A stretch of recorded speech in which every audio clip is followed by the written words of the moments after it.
Hey guys, I'm Pätty and today's video is part 2 out of 3. To keep them short and simple, I split them. In this video I want to show you the ReedGeek and I want to tell you how to use it. I made a video where I bought a box of 10 reeds of the Van Doren V21. I unpacked them, I numbered them, I played them and still I ranked them like this.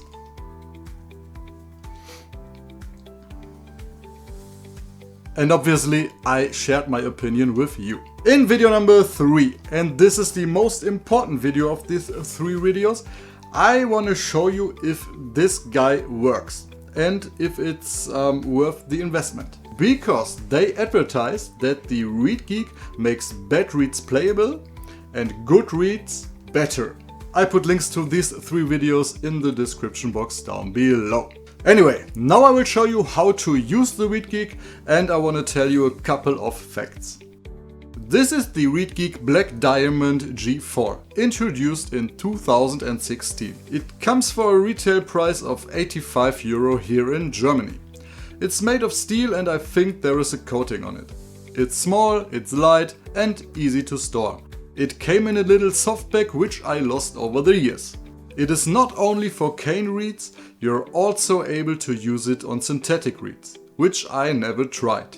There are 2 curved rail bevels to recontour the heart. And there is a contoured back scraper for more precision work on one side, which I'll show you in a minute. Now let me show you how to use the ReedGeek. First of all, and I do it every time I unpack a new reed, is flatten the table to make the contact area of the reed more even.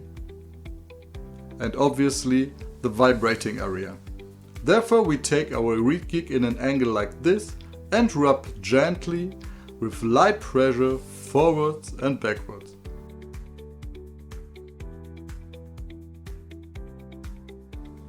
This is what makes our table, our contact area to the mouthpiece, more even. Then we switch the sides and do the same on the other side.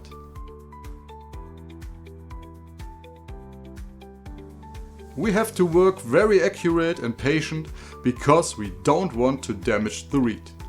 So be careful at the tip. Here you can see the removal of very little chips.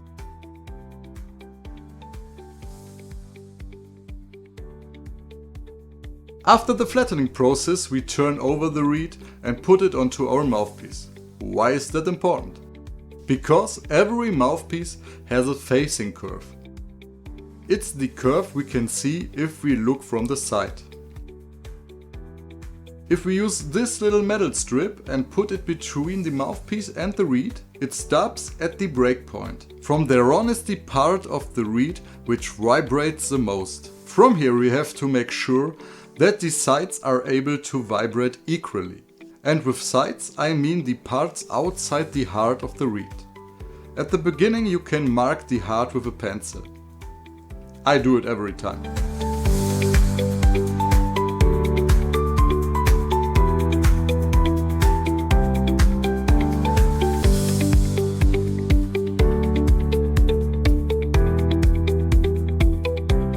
Because we have the reed attached onto the mouthpiece, we are able to press down the sides and feel which side is stiffer.